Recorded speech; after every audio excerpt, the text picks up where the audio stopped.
Listo, hola a todos, muy buenas tardes. Hola ingeniero, bienvenido. No se escucha su audio. Creo que lo tiene en silencio. Me tuvieron castigado un rato, no me dejaban entrar. Sí, estaba resolviendo Isaí unos problemas técnicos del audio del ponente, pero pues aquí están ya. Doctor Máximo Carvajal, ingeniero Enriquerón. Te has portado mal, Enrique, pues ¿cómo te van a dejar Yo creo entrar? que sí, no me dejaban entrar, me tuvieron aquí escuchándolos todo lo que estaban hablando y diciendo y Ricardo maniobrando y todo. Pues adelante, tenemos un buen tema hoy, campos mutables del pedimento aduanal. Va a estar bastante interesante porque qué es lo que nos depara, ¿no? Vamos a escuchar a Ricardo. Elvia, preséntanos a nuestro ponente, que yo creo que no lo conoce muy bien toda la gente todavía. Por si todavía hay alguien que no lo conozca, pero primero vamos a darle espacio al dato peque del día de hoy. Dato peque.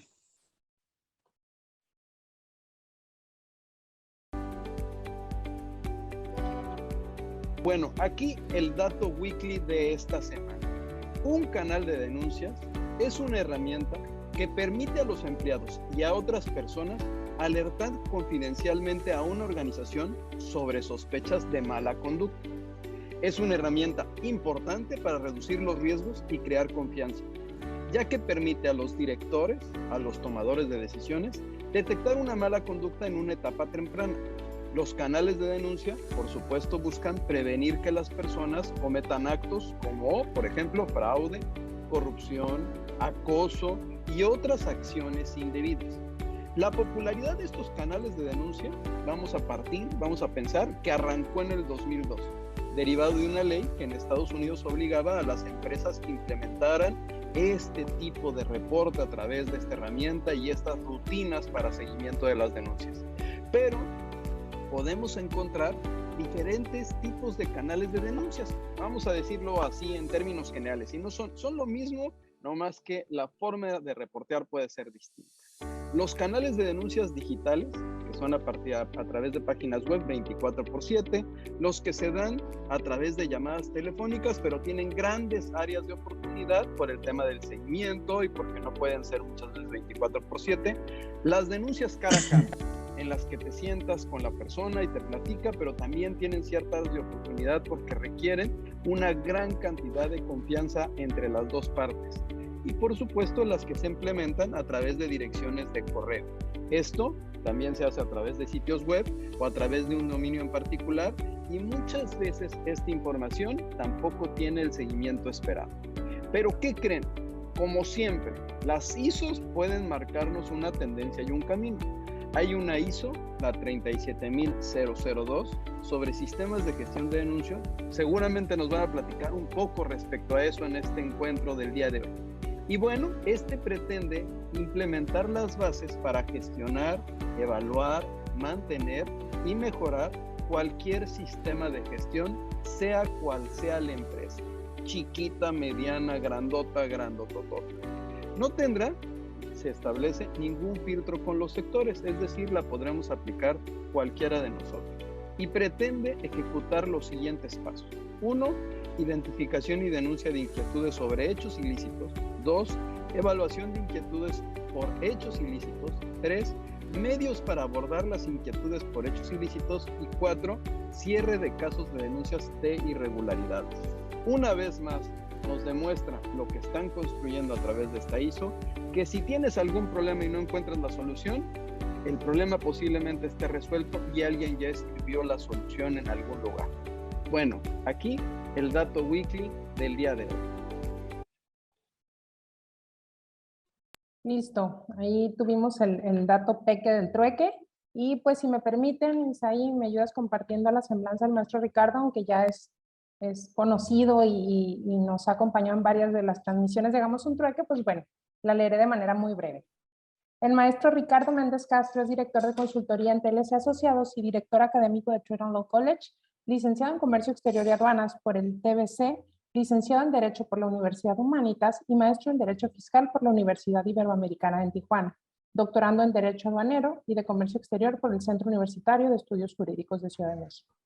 Certificado en ISO 37001 e ISO 37301 por INTETIA, certificado en el curso Perito en Compliance por el Instituto de Oficiales de Cumplimiento, certificado en ISO 31000 por la Escuela Europea de Excelencia, certificado en ISO 31022 e ISO 37301 por consultores y auditores en gestión SAS, certificado en reglas Incoterm 2020 y transportes por la ICC México.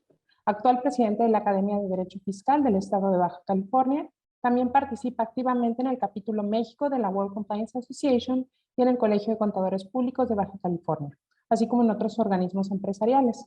Conferencista y profesor de la asignatura de Derecho y Maestría en diversas universidades en Baja California, así como instructor autorizado para impartir cursos de capacitación por parte de la Secretaría del Trabajo y Previsión Social, articulista en temas aduaneros y de comercio exterior en TLC Magazine y otras revistas especializadas, y autor de 8 libros relacionados con la materia aduanera y de comercio exterior.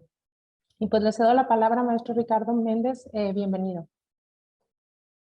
Muchas gracias, Silvia. Y muy buenas tardes a todos. Ya tenía como 2 semanas que no estaba con ustedes, entonces el día de hoy vamos a platicar sobre un tema que considero relevante en operación. Vamos a hablar sobre los campos multables del pedimento aduanal y también sobre otros campos que se utilizan en documentos electrónicos, como son los ajustes de valor. Y previamente les voy a dar una introducción. ¿En qué momento es que se aplican y son utilizados estos documentos? Y por ende, ¿no? En el procedimiento administrativo, pues la autoridad puede, en este caso, sancionarlo, ¿no? Si llega a encontrar algún dato inconsistente en las declaraciones de información. Entonces vamos a iniciar. Vean, este análisis lo hice de acuerdo con la glosa que ustedes pueden accesar en la página del portal de aduanas. De hecho, es una forma que me gusta a veces analizar para saber cuáles son las operaciones que se están llevando en el día a día. Y aquí lo identificamos por claves de pedimento porque recordemos en la sesión pasada que vimos de regímenes aduaneros, en realidad, si bien es cierto en el pedimento hay un campo donde se asienta el régimen aduanero, lo cierto es que se identifica a través de la clave de pedimento porque ese campo de régimen aduanero no es validable. Es decir, ustedes lo ven impreso en el pedimento, sin embargo, no se transmite electrónicamente. Lo que sí se transmite, pues, es la clave de pedimento. Y aquí, pues, visualizamos cuáles son las claves más utilizadas en la operación. Ya en aquel momento habíamos analizado esta lámina solamente de referencia, en donde se utiliza con mayor volumen de operaciones, en el caso de la clave de pedimento A1, que ahí pues entran los definitivos tanto de importación como de exportación. En el caso de los RT, que en este caso se manejan lo que son los retornos en operaciones definitivas, las importaciones temporales para materia prima, los definitivos en este caso tanto de importación como de exportación, que son de procedimiento simplificado por parte de empresas de mensajería y paquetería, y los pedimentos con clave V1, que se utiliza mucho por las empresas IMEX para llevar a cabo transferencias virtuales, ¿no? Obviamente hay otras claves de pedimentos, sin embargo, aquí quise destacar en cuanto al volumen de ese mes en particular, cuáles son las más utilizadas. Bueno, ustedes saben que el caso del despacho, pues es un procedimiento aduanero en donde pues una serie de pasos concatenados que debe realizar,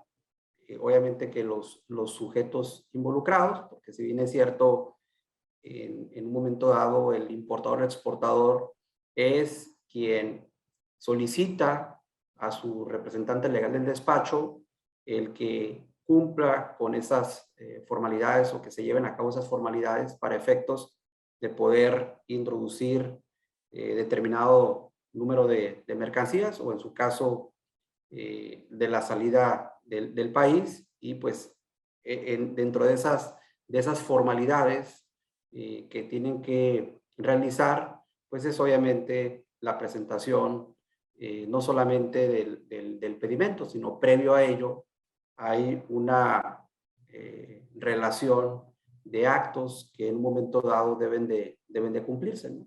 Entonces, en el caso del despacho, para efectos de análisis, puede dividirse en dos partes. O sea, todos esos actos y formalidades que se llevan a cabo antes de presentar las mercancías al mecanismo de selección automatizado para efectos de activarlo, si es que requieren presentación, ¿no? Porque también hay supuestos en donde las mercancías no se presentan ante la aduana. Entonces, aquí vamos a partir debe de enviarse al sistema electrónico aduanero determinada información.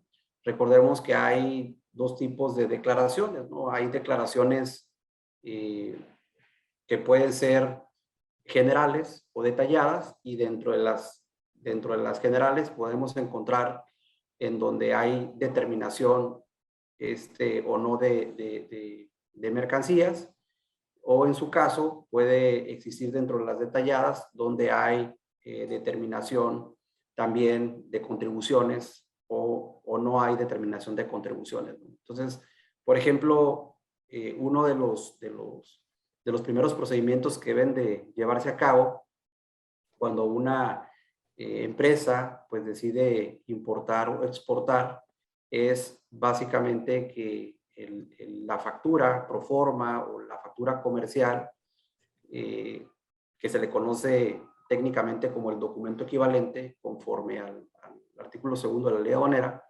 pues tiene cierta información que debe previamente transmitirse a lo que es el sistema electrónico aduanero, y una vez que se transmite la información en relación de las mercancías con respecto al valor, pues obviamente obtiene ese acuse de recepción.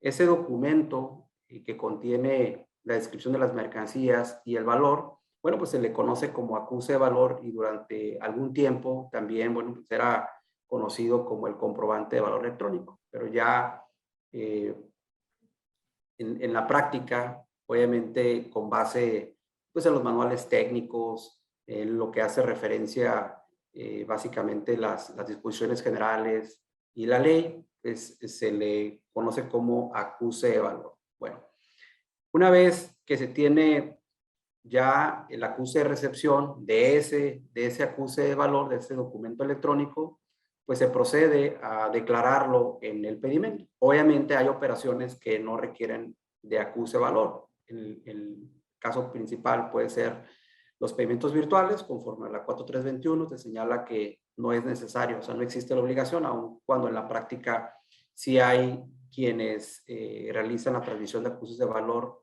en las operaciones virtuales. Otro punto importante es, por ejemplo, las operaciones con pedimentos consolidados que se llevan a cabo a través de avisos electrónicos de importación y exportación, ¿no? Por ejemplo, uno de los beneficios que tiene la industria automotriz, el operador económico autorizado, con base ya sea en la regla 4531, en la regla 733, se establece este procedimiento en particular, y tampoco se requiere acuse de valor.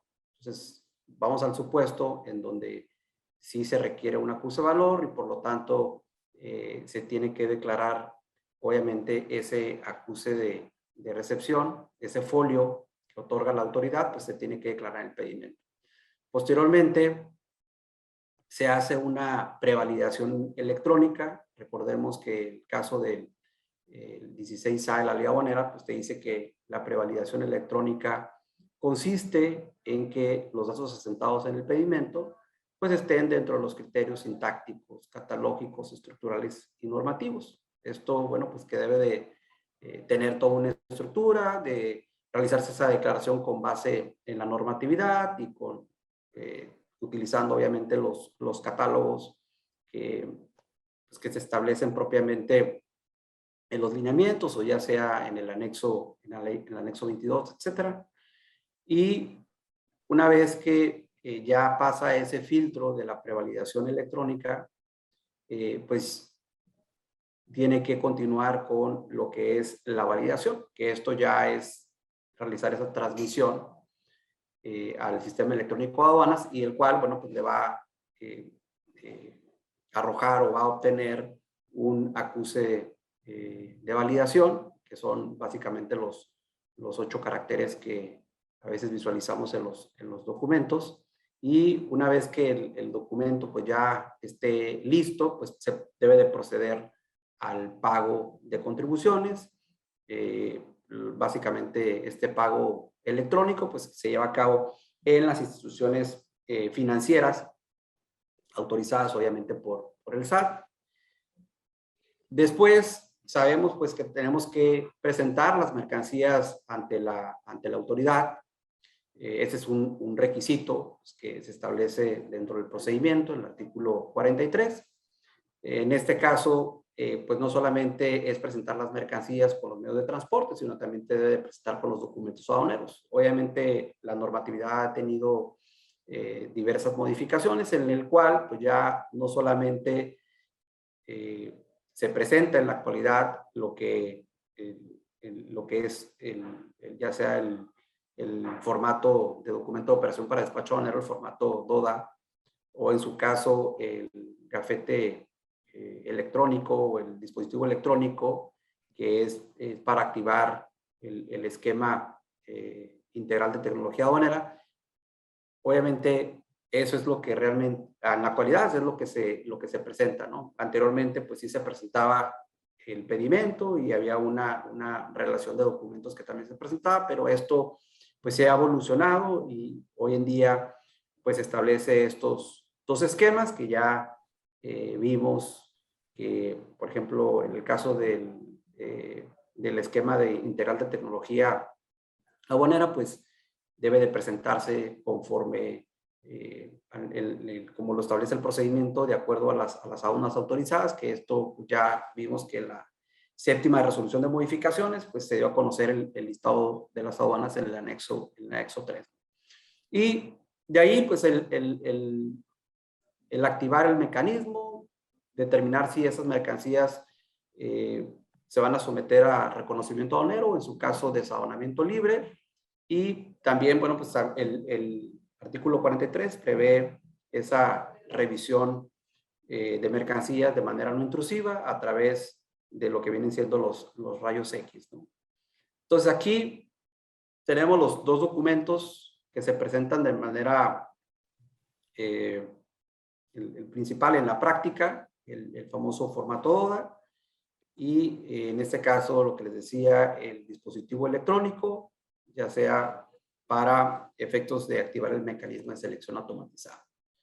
Entonces, realmente el formato DODA, o en su caso el dispositivo electrónico, pues son los que va grabado o va asentado en el documento un número de integración y obviamente se relaciona con determinada información que previamente ya fue transmitida electrónicamente. Entonces, se presentan ante el mecanismo, se activa y, como lo platicamos, si en un momento dado le toca desaduanamiento libre, pues ya se va, ahora sí que por la libre, o en su caso, pues se somete a la revisión y obviamente analizar si derivó algún tipo de declaración inconsistente en ese momento, y si no, pues ya sale del reconocimiento aduanero, ¿no?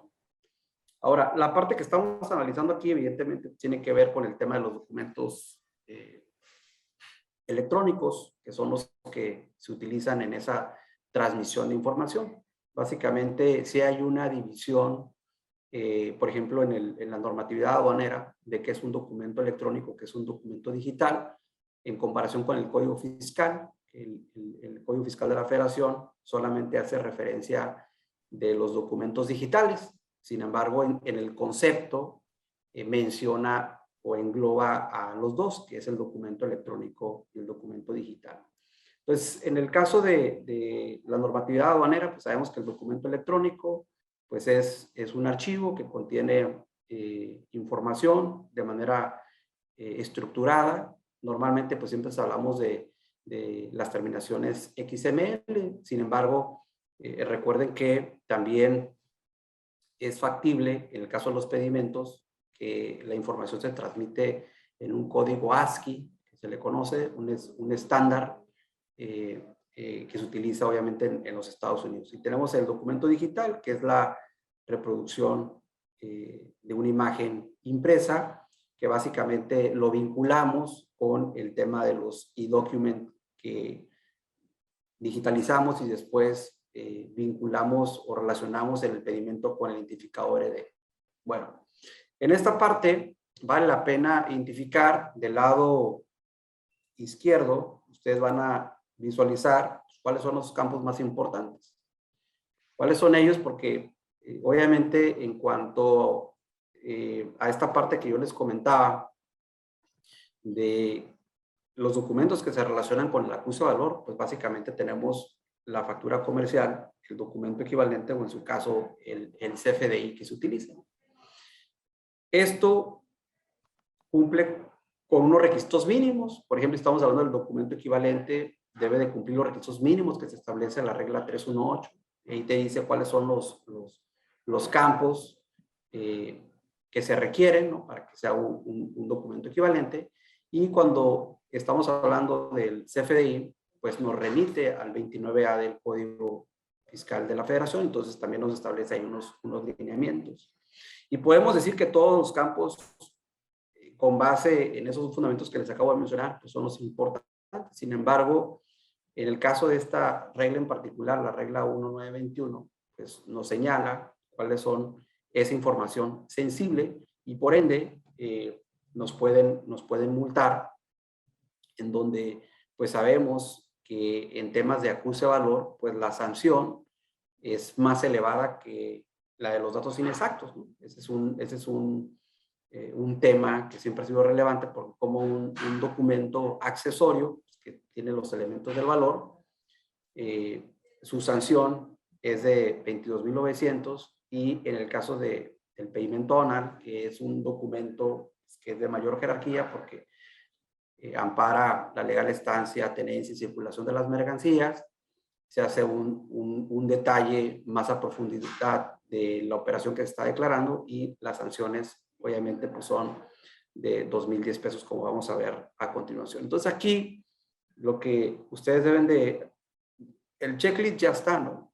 Entonces lo que ustedes deben de revisar es punto por punto en su documento equivalente, en su CFDI, si es que cumple estos requisitos mínimos, ¿no? Entonces, primero, pues sabemos que es el tema del lugar y la fecha de emisión de este documento electrónico.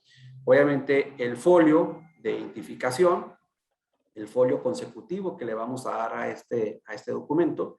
Yo aquí, si se fijan, yo ya lo relacioné con la regla 318, que es la que les digo que te establece cuáles son los campos mínimos requeridos. Obviamente, en el tema de los datos ya sea del proveedor, del comprador, del destinatario, siempre lo que es el nombre, la razón o la denominación social, pues debe de estar completa en el documento.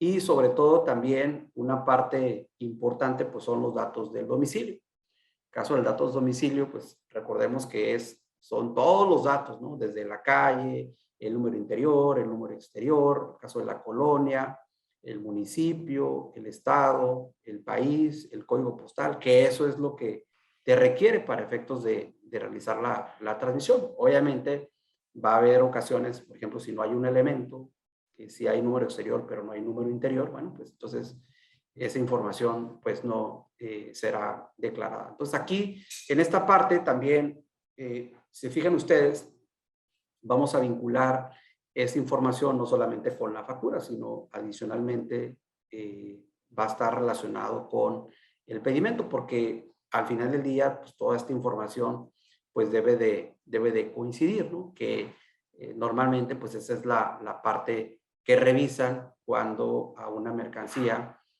pues le toca reconocimiento aduanero, pues lo primero que van a, en este caso, identificar, pues son algunas inconsistencias que hayan sido asentadas en el acuse de valor.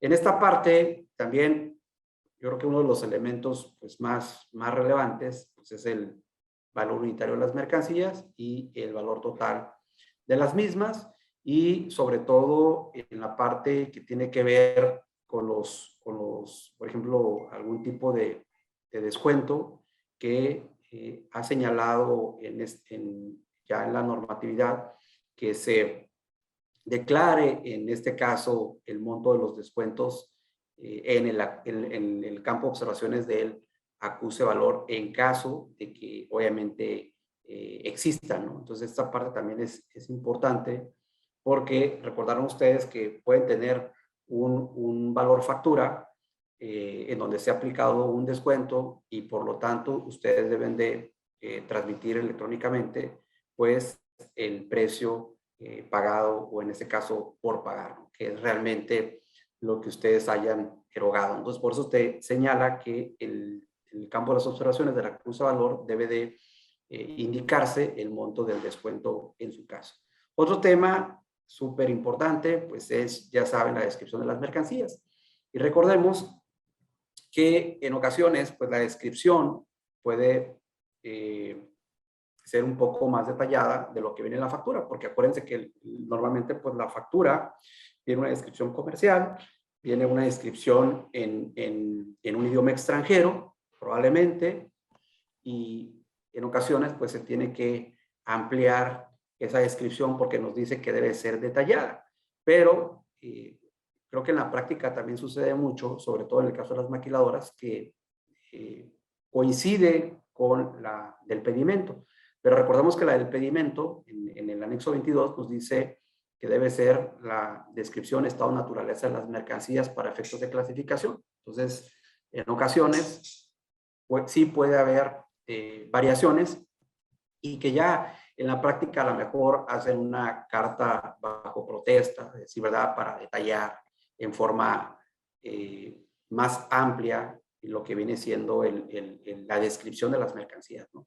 Lo que sí es importante es que debe de, y aquí lo puse, ¿no? Es recomendable citar información suficiente para su identificación, sobre todo cuando no tiene datos de identificación individual. O sea, yo puedo declarar mesa y pues ahí es descripción simple, sin embargo puedo decir a lo mejor mesa de madera, mesa de plástico, mesa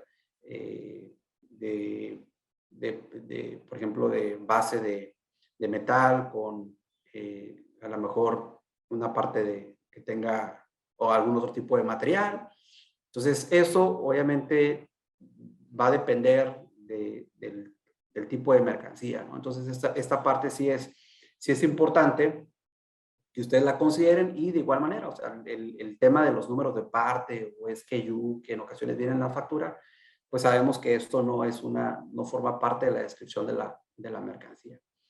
Otro tema importante, que aquí ya lo vamos a ir visualizando en un momento con el pedimento, es el tema de las cantidades, de las unidades de comercialización, que a veces lo que sucede es que no se hacen las conversiones adecuadas. Eso es lo que sucede, o en ocasiones ponen algún dígito de más, que eso, bueno, pues complica el tema de la revisión. Entonces, cantidad y unidad de medida de comercialización es un tema importante, y sobre todo los datos de identificación individual.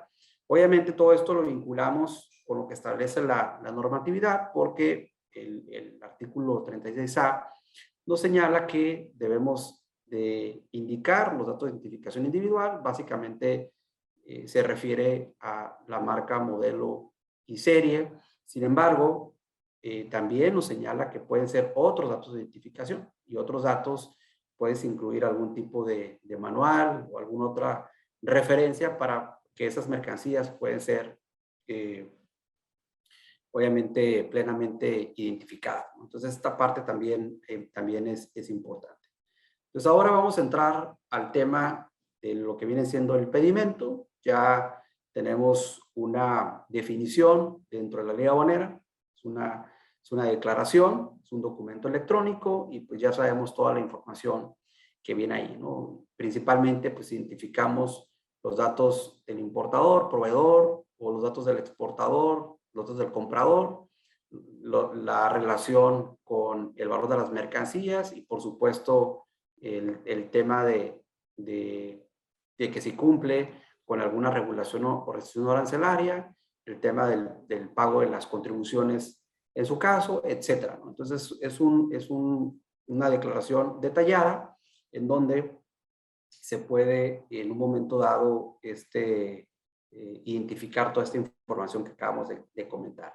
El caso del pedimento consolidado, pues también se concibe como un documento electrónico, pero recordemos que el pedimento consolidado pues es una figura que establece una facilidad administrativa porque de entrada, primero haces una apertura de pedimento consolidado, se permite introducir o extraer mercancías. El caso de la introducción pues es exclusivamente para las empresas maquiladoras, también para la industria automotriz, y en el caso de las exportaciones sí, es básicamente para todos, en el cual en un periodo de una semana haces los cruces a través de estos avisos consolidados y posteriormente a la siguiente semana haces ya propiamente el cierre de esa declaración electrónica, pues ahora sí que detallando pues todo lo que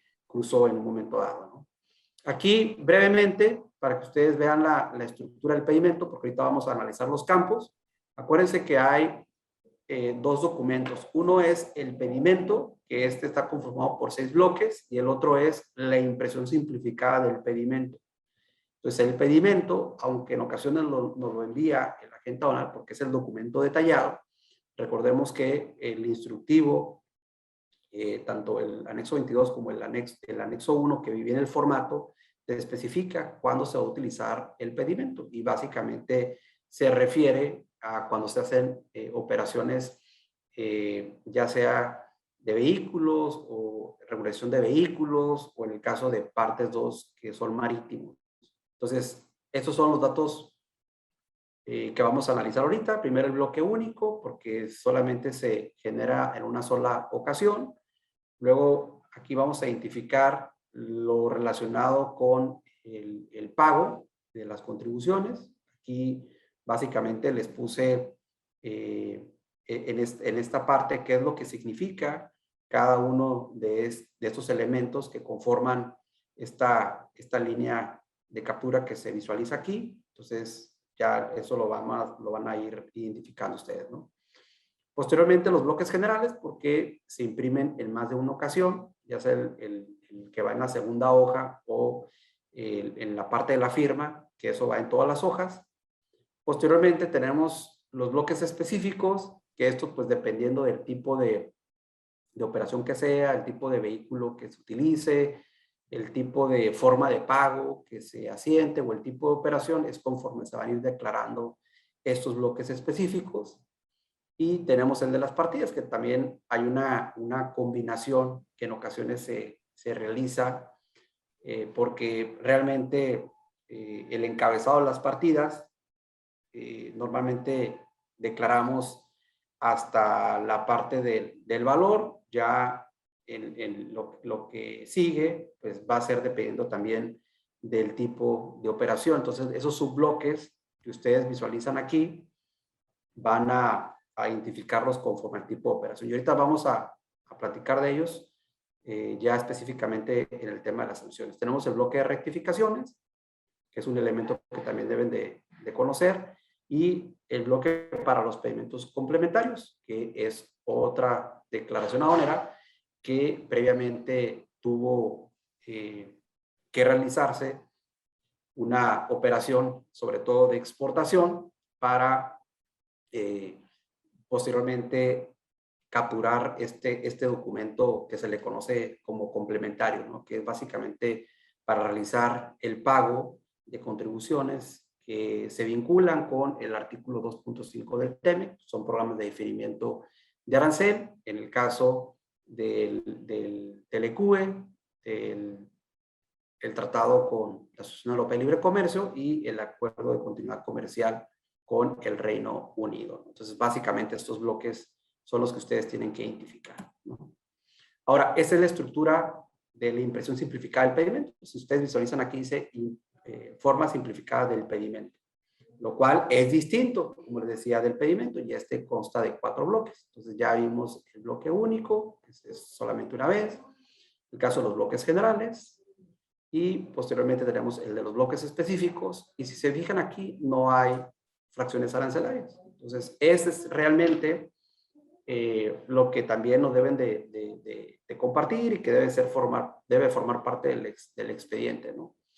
No obstante, sabemos que realmente lo que se presenta al despacho, por ese esquema de menos papel o paperless, lo que se presenta al despacho, como ya vimos, es el formato de documento de operación para despacho aduanero, o en su caso, el dispositivo electrónico para efectos de activar este esquema de componente de integral tecnológico, ¿no? Ahora, este es el archivo de validación, que yo siempre lo recomiendo que lo revisen. Actualmente vamos en la versión 8.9. Y eso pues lo pueden accesar del portal. Pero este, sí, es el archivo de validación. Entonces aquí pues vamos a visualizar los registros, ¿no? Por eso cuando el caso del concepto de la prevalidación, que te dice que la transmisión debe realizarse conforme los criterios sintácticos, catalógicos, estructurales o normativos, es por esta situación, ¿no? Porque al final del día esa transmisión pues es electrónica, ¿no? Ya no presentamos nada ¿cómo se llama? Para efectos de transmitir la información, pues en papel, ¿no? Bueno, entonces aquí vamos a iniciar con los campos que consideramos que en este caso son sensibles. Obviamente, primero les puse los del acuse de valor que se relacionan con el documento equivalente, porque ya vimos que la multa es de 22,900 pesos. Entonces, estos campos que vamos a analizar aquí, que son importantes, que debemos de estar revisando, sobre todo los que trabajan en el área de agencias aduanales, ¿no? Porque esta información es en el día a día. Ya una vez que se realiza el despacho, pues obviamente vuelven a ser revisados por áreas básicamente de auditorías, ¿no? Pero creo que una primera parte donde es clave para efectos de detectar algún tipo de inconsistencia, pues es básicamente en el momento de la elaboración del documento, porque sabemos una cosa, ¿no? Que el prevalidador, pues sí, hace una tarea importante, sin embargo, pues existen multas, ¿no? De lo contrario, pues no existieran las sanciones, ¿no? De los 22,900 o de los 2,010 pesos, si es que fuera 100% efectivo. Y eso obviamente depende porque pues, tú declaras determinada información, sin embargo, puede ser que no sea físicamente lo que se está presentando, y eso sucede en la práctica, ¿no? Que a veces las revisiones se hacen por un personal y la elaboración del documento pues la hace otro, ¿no? Y ahí en ese vaivén de compartir información es donde se pueden suscitar estos errores. Bueno, entonces aquí nos enfocamos primeramente pues en la fecha de entrada. Entonces fecha de entrada se relaciona obviamente con cuando haya cruzado la mercancía. Si fue un pedimento consolidado, pues es la fecha en que cruza la primera remesa o el primer vehículo. Entonces, aquí vean, únicamente estábamos hablando de la fecha de entrada, porque hay otros tipos de fecha. Fecha de pago original, fecha en el caso de extracción, fecha de importación a Estados Unidos y Canadá. Hay diferentes fechas. Aquí estamos hablando solamente de la fecha de entrada en las importaciones. Luego tenemos la clave de pedimento. Entonces, la clave de pedimento, les decía, es un campo no rectificable. Lo que me señala la regla 611, los procedimientos de rectificación, dice que no se podrá rectificar el régimen aduanero. Entonces, yo pudiera decir, yo puedo rectificar, en este caso, el la clave de pedimento. Sin embargo, sabemos que está vinculado el régimen aduanero con la clave de pedimento. De hecho, pues hay un supuesto que es esta regla, la 4310, que, por ejemplo, es aplicable cuando yo realicé un pedimento de exportación con clave A1 definitivo y resulta ser que me equivoqué, ¿no? Que di esa instrucción a la agencia aduanal, pues ya se fue la mercancía y después dicen, oye, ¿sabes qué? Pues no era un A1 definitivo, ¿no? Sino que debió haber sido una clave de pedimento de retorno, RT, porque era una empresa con programa IBIS. Bueno, pues ahí sí se permite, o sea, se permite realizar el cambio de esa clave previo al pago de una sanción, que son ahí de las reglas que establecen sanciones aún y cuando no estés bajo facultades, ¿no? Entonces, dices, paga la sanción y entonces puedes realizar la rectificación. Entonces, esa es una excepción. Obviamente hay otras excepciones también que se pueden hacer valer, por ejemplo, en el caso de las que tienen operador económico autorizado y que les permite dentro de los primeros 3 meses realizar estas modificaciones con base en la regla 733. Entonces, es un campo que debe ser declarado conforme al apéndice 2. Vienen alrededor de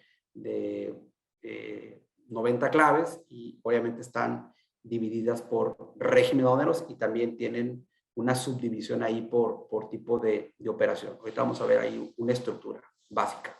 Entonces, toda esta información aquí en cada uno de los campos, no voy a ser tan reiterativo, pero en cada uno de los campos van a ver que señala que este dato está vinculado con el inicio de procedimientos de cancelación o suspensión de patente, sobre el cual el agente aduanal pues tiene que también poner especial atención, ¿no? Porque es un campo sensible para la operación que lleva a cabo el representante legal del despacho. Entonces, el tipo de operación también es una información muy básica, ¿no? Tipo 1, tipo 2. De hecho, hay un tipo 3 que es el TRA, que se relaciona con las operaciones de tránsito. Es un campo relevante, ¿no? Posteriormente, aquí vamos a visualizar esto que les acabo de comentar, pues dónde lo ubicamos, ¿no? Estamos en el formato de simplificado del pedimento. Entonces, aquí ubicamos la fecha de entrada, el tipo de operación y lo que viene siendo la clave de pedimento. Y aquí, de esta forma, es como está estructurado. Básicamente, lo que les decía yo, el apéndice 2, que es el que contiene las claves de pedimento. Entonces, ahí ya tenemos el checklist. Solamente hay que ir revisando esa información, pues que se acorde con la operación.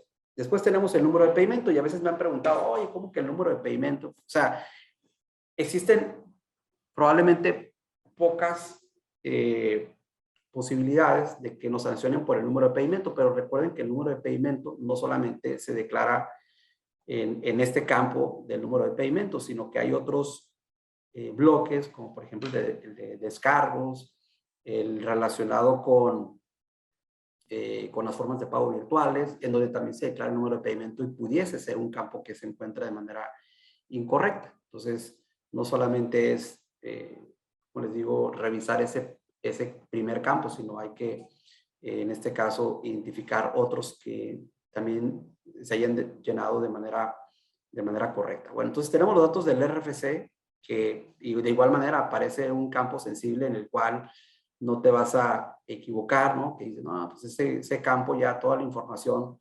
está asentada. Yo únicamente lo que tecleo es un código del cliente, pero pues se ha suscitado en el cual, por ejemplo, vamos a suponer que hay una maquiladora de Baja California, esa SB, que es con la que hacen las operaciones de maquila, pero a lo mejor tienen otra que se llama maquiladora de Baja California de servicios, que es con las que hacen las importaciones cuando van a hacer venta nacional, y pues a lo mejor teclearon un código que no le corresponde. Entonces ahí ya se deriva una problemática, porque hoy es que esta empresa pues no puede importar este servicio, porque es de la otra, que entran otras situaciones que se relacionan más con la cuestión fiscal. Entonces, lo que se busca en ocasiones es, pues, rectificar, obviamente, los datos del RFC. Entonces, ahí entramos a las reglas 612, hay todo un procedimiento.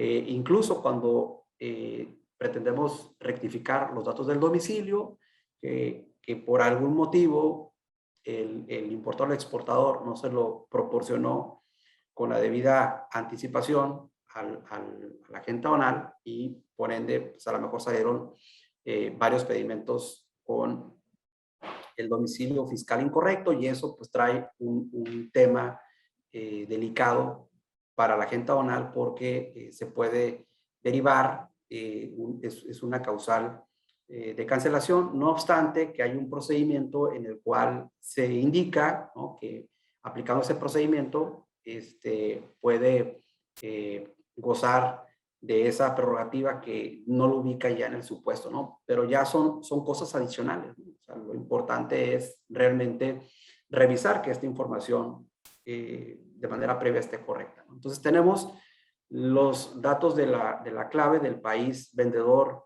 o comprador, que también, bueno, pues son campos que obviamente están vinculados con las facturas, y que obviamente son claves ya muy específicas conforme al catálogo. Por eso aquí les puse que es conforme al apéndice 4, y también, bueno, se vincula con temas sensibles de lo relacionado con el agente aduanal. Y bueno, tenemos la clave del país de origen o último destino, que es muy similar obviamente al tema de la clave del país. Bueno, entonces aquí, vean, primero ya comentamos el número de pedimento, donde lo ubicamos, el campo del RFC.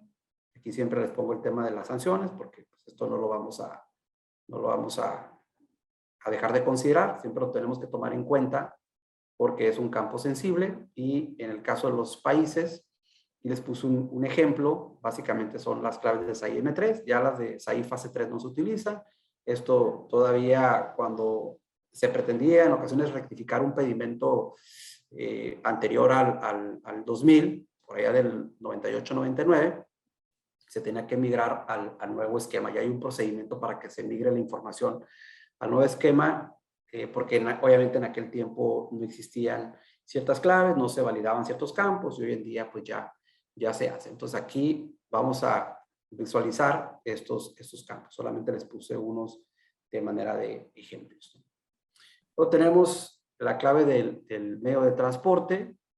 En este caso, bueno, pues vamos a atender a lo que señala el apéndice 3 y el tema de la fracción arancelaria. Aquí el caso de la fracción sí es un campo rectificable. Obviamente, sabemos que en el transcurso de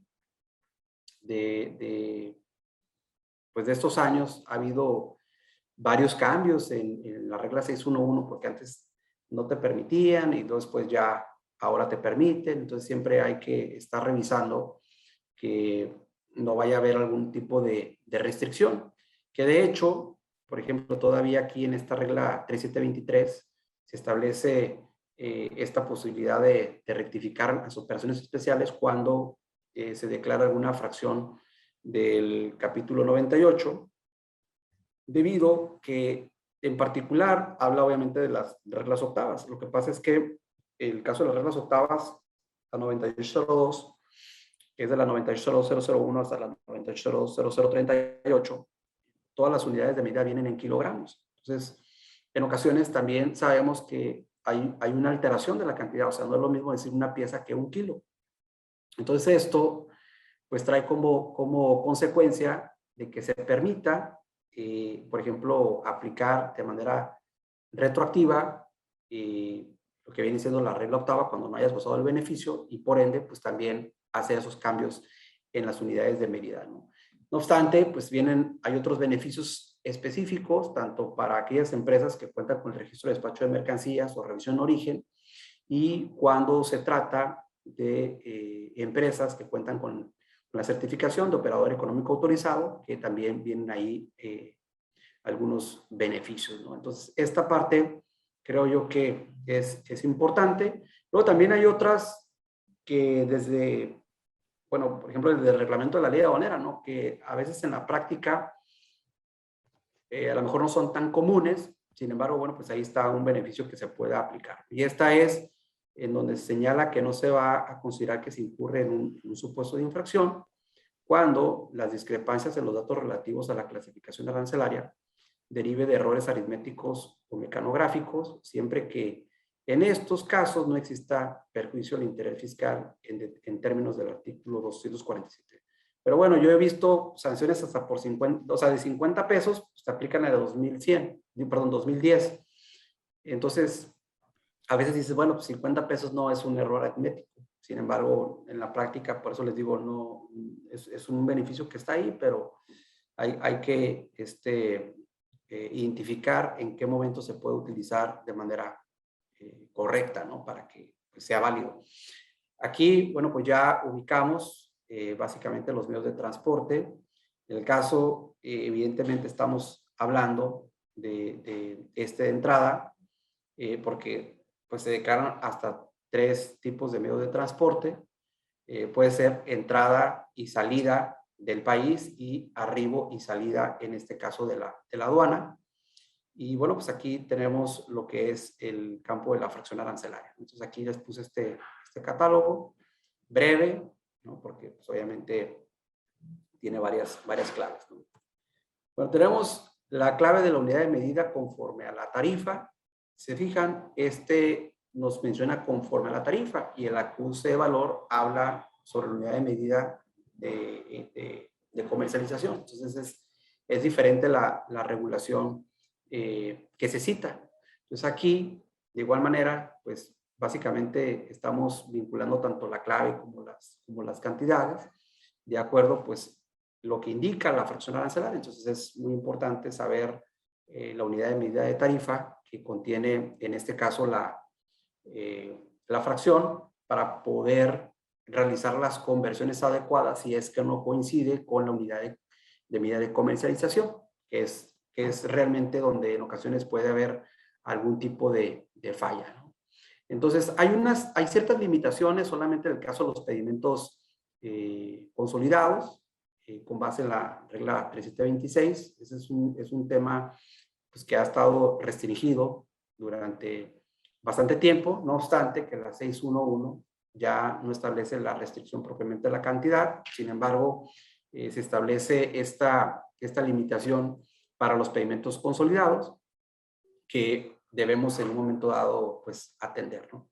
Y en el caso del valor en aduana de las mercancías, pues ahí también creo que pues es uno de los elementos más importantes, y vean, no tanto por el tema de que si estoy mal en el valor, pues obviamente me va a ser aplicable una multa de los 2,010 pesos, sino más bien es porque si la autoridad no tiene elementos para determinar el valor y los impuestos, o en el caso de las sanciones, pues sabemos que nos van a aplicar la multa de los 60 y tantos mil pesos, ¿no? Entonces aquí obviamente la pongo porque es parte del anexo 19, sin embargo, al tema de valor sí tenemos que tenerle ahí cierto respeto, porque pues ahí la sanción puede ser mucho mayor, ¿no? Entonces, también sabemos que hay restricciones en cuanto al tema de valor cuando se disminuye y genera un pago indebido, como lo establece la regla 611, es decir, yo puedo rectificar para aumentar valor, ¿no? Oye, ¿sabes qué? Declaré 10,000, pero me equivoqué, me faltó un 0, voy a aumentar el valor a 100,000, ¿no? Y obviamente pues, se va a generar el pago de las contribuciones, sobre todo en materia de IVA, en su caso, y pues ahí pagamos esa diferencia de IVA y no tenemos ningún problema. El detalle viene cuando, ¿sabes qué? Hice un pedimento en donde declaré 100,000 pesos y voy a disminuir a 50,000 y había hecho el pago en efectivo. Entonces ahí lo que establece la 611 es solicitar una autorización. Entonces hay que presentar una solicitud y que la autoridad te resuelva para que en un momento dado ese dinero pues lo puedas ya sea solicitar en devolución o en su caso compensar una vez que ya tengas autorizada la rectificación. Entonces esa parte pues es importante, que siempre debemos de cuidar, sobre todo el tema de valor, ¿no? Y también pues de que podemos realizar ciertos ajustes. Acuérdense que la regla 621 nos permite hacer ajustes globales. Sin embargo, de igual manera, la regla nos dice que podemos hacer esos ajustes siempre y cuando no se genere un saldo a favor. Entonces, que básicamente nos está diciendo, ¿sabes qué? Si no se genera un saldo, no lo puedes hacer. Y si se genera a pagar, pues obviamente lo puedes hacer. Pero si se genera a favor del contribuyente, es un procedimiento que no puedes utilizar con los claves de paymento GC, ¿no? Entonces, aquí identificamos estos campos de valor, de las unidades y la cantidad, evidentemente. Y aquí, pues, identificamos básicamente las claves. Les puse algunos ejemplos, ¿no? Bueno, todos esos que ustedes ven aquí, básicamente se refiere al tema de los incrementables. Artículo 65 de la ley aduanera. Acuérdense que el tema de los incrementables son todos aquellos gastos que haya en un momento dado erogado el importador por cuenta propia y que no hayan estado incluidos en el precio pagado. Y obviamente, si esos conceptos están vinculados con la operación, pues yo debo de ir incrementando conforme a cada uno de los supuestos que establece el artículo 65, ¿no? Entonces, obviamente aquí menciona el tema de los fletes, la parte de los seguros, el de los embalajes, y ya si no es el concepto 13, 14, 15, pues todo lo mandamos al 16, ¿no? Entonces, esta parte también es importante porque se vincula con otro tipo de documentación, que es básicamente con la manifestación de valor, ¿ok? Entonces, aquí, de entrada, vean cómo no se contempló el valor seguros, porque el valor seguros es un campo de referencia que es solamente declarar el monto del valor de la mercancía que viene asegurada. Sin embargo, los incrementales realmente pues, son esos que acabamos de indicar, ¿no? Y volvemos a lo mismo. Realmente el tema de valor en la práctica nos van a aplicar la multa más alta, que básicamente es la de los 60 y tantos mil pesos conforme al artículo 200 de la ley aduanera, aun cuando sabemos aquí, bueno, pues que con base en el 184 y 185, pues la multa sería de 2,010 pesos, ¿no? Bueno, aquí vean, tenemos la fecha de pago, en este caso de los impuestos. Ya estamos hablando de fecha de pago, ya vimos el primero de fecha, en este caso de entrada, ahora es fecha de pago. El valor comercial de la mercancía, acuérdense que el valor comercial, pues estamos hablando de las exportaciones, ya vimos el valor en la aduana, estamos viendo el valor comercial, y adicionalmente el valor comercial, pues también en la regla 622 se pueden realizar ajustes en un pedimento global complementario, que esa es también una parte importante, que se tiene esa posibilidad de realizar esos ajustes globales. Y después tenemos el valor agregado, que este campo de valor agregado pues, siempre ha generado dolores de cabeza, porque lo primero que hay que identificar es si la empresa IMEX está llevando a cabo operación maquila, operación manufactura. Si está llevando operación maquila y se trata de una IMEX industrial o en su caso una IMEX de albergue, por lo tanto, como es operación maquila, debo declarar el valor agregado. Entonces, ¿qué me dice que es el valor agregado? Pues básicamente es sumar esos insumos nacionalizados, otros gastos en los cuales hayan incurrido, más un porcentaje de la utilidad. Entonces, eso nos da el valor agregado.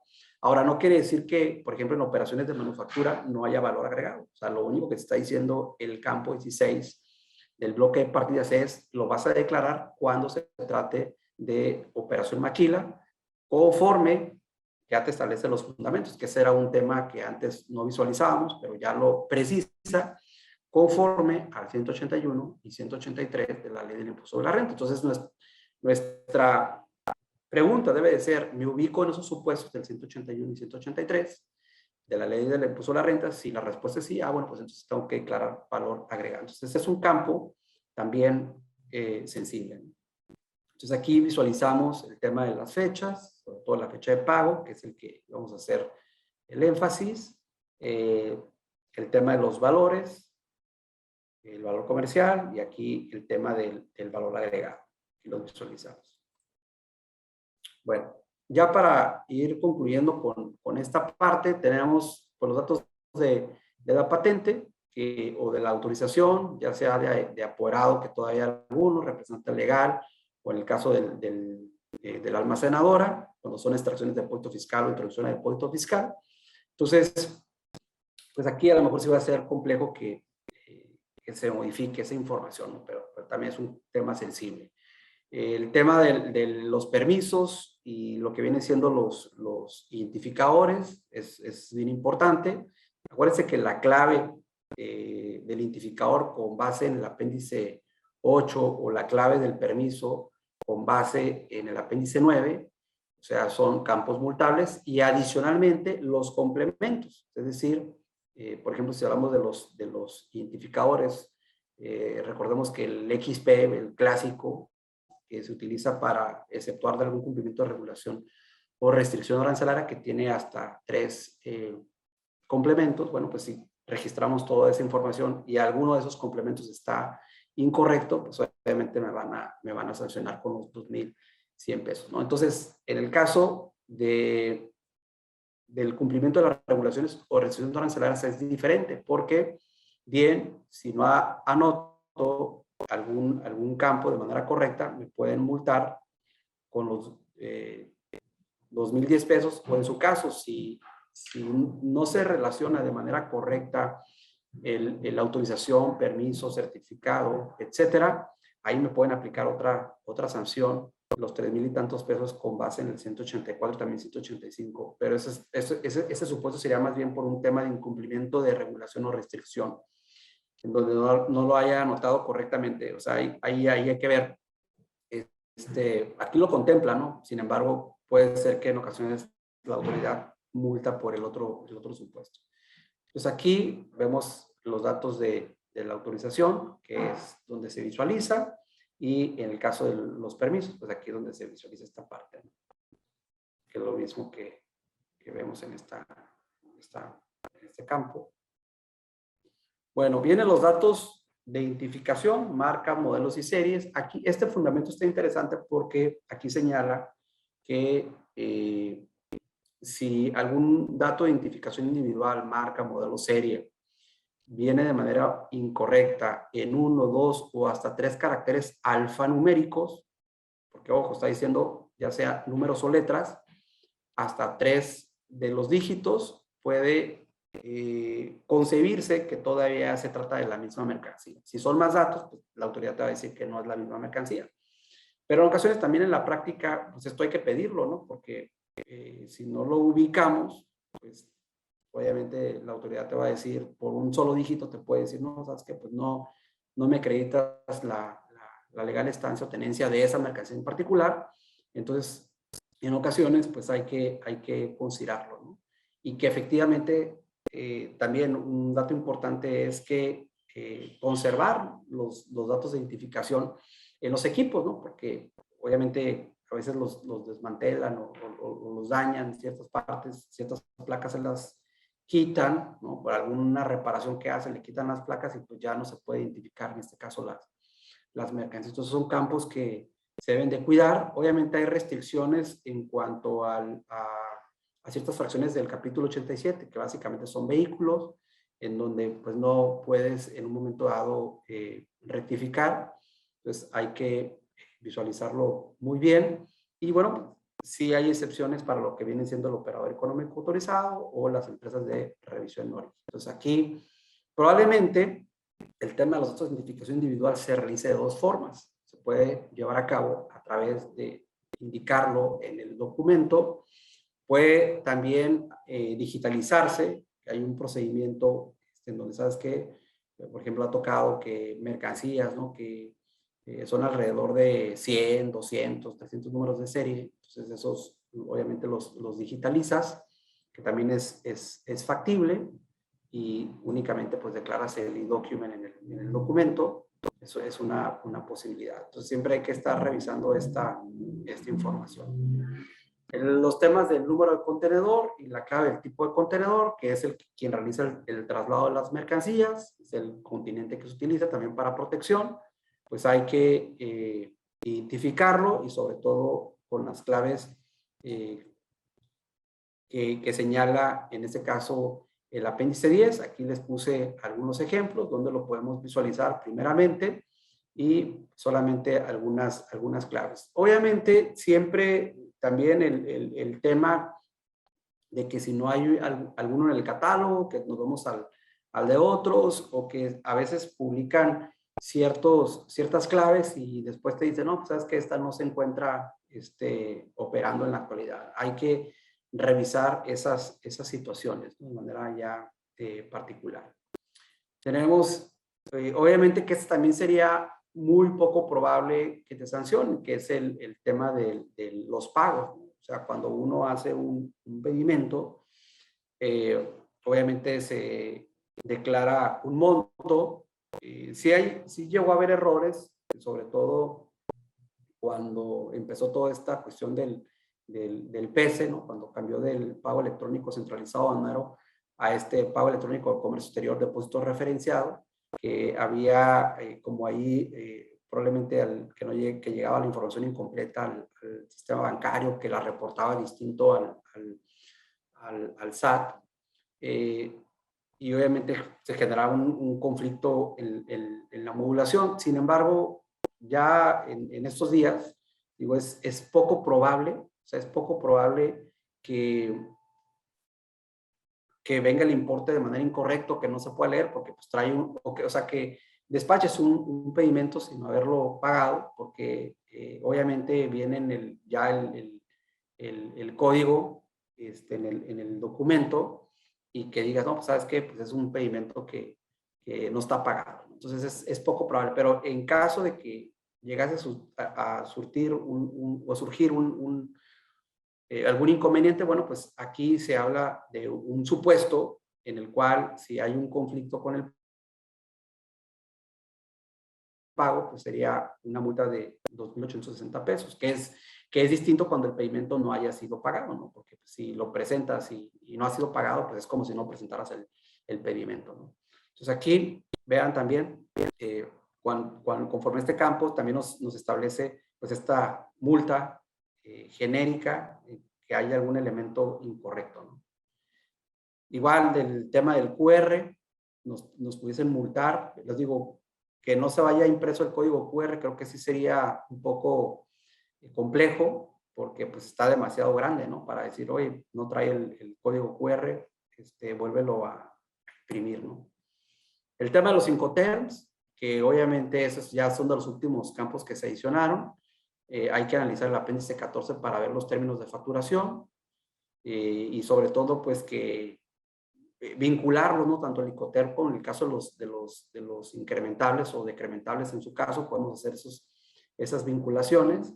Y bueno, pues el caso del decrementable, pues sabemos de antemano que a partir del 28 de febrero de este año, pues empezó a indicar en el pedimento, y que, bueno, pues aquí para no crear más campos, básicamente relacionaron los diferentes tipos de decrementables, los vincularon al artículo 66, ¿no? Básicamente todos los del pedimento los indicaron en esta parte. Y esto obviamente también se relaciona con la manifestación de valor, que es un campo sumamente importante, ¿no? Entonces aquí, de igual manera, en el tema de los decrementables, creo que básicamente las sanciones van a ser por el artículo 200, más allá de los 2.010 pesos. Creo yo que ahí debemos de poner especial atención. Acuérdense que el tema de los decrementables se presenta cuando dentro de la factura viene desglosado y detallado, así de manera específica, determinados conceptos dentro de los cuales pueden ser gastos de distribución, gastos de publicidad, gastos ya sea de asistencia, en el caso de algún tipo de alguna reparación, que obviamente estos gastos se van a realizar con posterioridad al cruce de las mercancías, un gasto de instalación, toda esa serie de gastos que se pudiesen dar, ¿no? Adicionalmente, bueno, aquí vamos a visualizar los campos En ese anterior estábamos viendo los decrementables. Aquí básicamente vemos los términos de Incoterms. Acuérdense que son 11 Incoterms. Entonces va desde el en fábrica hasta entrega con los impuestos pagados. Obviamente también debemos de considerar que hay operaciones en las cuales no se declara esos términos de comercio internacional. Básicamente son las transferencias virtuales. En el caso del anexo 22 nos hace esas excepciones, los V1, V2, V5 y V6, que básicamente todos son con virtuales. Entonces es muy importante identificarlos de acuerdo con el tipo de operación en un momento dado que estemos manejando. Vean, aquí de manera así breve vimos pues ya sea las sanciones del acuse de valor que son del 22.900, vimos los campos más importantes del pedimento con base en el anexo 19, en donde sabemos que las sanciones, por lo menos las mínimas, van a ser de 2.010 pesos. No obstante, puede haber otro tipo de sanciones. Estas, por ejemplo, las relacionadas con las contribuciones al comercio exterior, si la base gravable está incorrecta, pues obviamente si omito en un momento dado impuesto general de importación, también es factible que omita derecho de trámite aduanero, impuesto de proceso de producción y servicios o impuesto a los agregados en su caso. Entonces, esas son otras sanciones que también debemos de cuidar. O sea, si ya estamos haciendo el análisis o la revisión de los campos más sensibles del pedimento, pues también nos enfocamos en estas, que ya las hemos comentado en otras ocasiones. Pues básicamente estamos hablando de montos del 130 al 150% de los impuestos omitidos. Estamos hablando del 55 al 75% de otras contribuciones. También, bueno, pues temas de delito de contrabando. Siempre y cuando pues superen el umbral que establece el código. Hay temas también de regulación y restricciones no arancelarias, que más allá de equivocarme de la clave, bueno, si no estoy cumpliendo, o sea, hago el pedimento y no estoy cumpliendo, pues también me hago acreedor a otras sanciones. Entonces ahí básicamente visualizamos en un momento dado los riesgos que pudiesen generarse, ¿no? Obviamente, tanto si el dato está mal o efectivamente omití el cumplimiento de la regulación, por lo tanto, pues amerita el embargo precautorio. También se pueden generar temas de delito de contrabando, tanto por la parte de las cuotas compensatorias, por el incumplimiento del permiso, y pues existe una responsabilidad también jurídica sobre la persona moral, ¿no? Y sobre los temas de valor, vean, ya esto ya lo habíamos comentado con antelación, temas de valor. Vean, más allá de les decía yo, de los 2.010 pesos, tenemos los 69.310 pesos, que casi la autoridad quiere aplicar la máxima. El tema de omisión, que ya lo comentábamos, temas de rechazo de valor, cuando venga la autoridad considere que se encuentra incorrecto conforme al 78A de la ley aduanera. El tema de acuse de valor, que fue el que vimos, aspectos de embargo de precautorio por subvaluación en más de un 50%. También suspensión del padrón cuando pues, ya hay una resolución donde se determinó que efectivamente hay subvaluación, o el tema de otras contribuciones omitidas del 55 al 75%, que fue en este caso las que comentamos, ¿no? Y finalmente, pues ya los temas que también se vinculan con la parte de las regulaciones y restricciones, pero aquí lo estamos viendo desde la perspectiva del valor, que también ya lo hemos comentado en otras ocasiones. Entonces, es súper importante, les digo, ahora sí que realizar estas auditorías preventivas a los pedimentos con la finalidad de detectar algún tipo de inconsistencia y en su caso, puedes presentar lo que son las rectificaciones correspondientes para dar cumplimiento pues a la normatividad. Pues eso sería todo, estimados colegas, amigos, doctores. Muchísimas gracias, muchísimos comentarios en el chat, maestro, y muchas felicitaciones por la exposición. Héctor Castro, Eduardo Flores, Claudia Cuevas. De mi parte, pues solamente agradecer a todos los asistentes y a los panelistas por sus comentarios, sus aportaciones, y si me permiten, pues daré lectura al reconocimiento del maestro Ricardo. Hagamos un trueque, otorga el presente reconocimiento al maestro Ricardo Méndez Castro por hacer un trueque en la plática virtual con el tema Campos Multables del Pedimento Aduanal, el día de hoy, 25 de agosto. Muchísimas gracias, maestro, por la plática del día de hoy. Siempre es un gusto escucharlo. Muchas gracias por la invitación. Nos vemos en la próxima.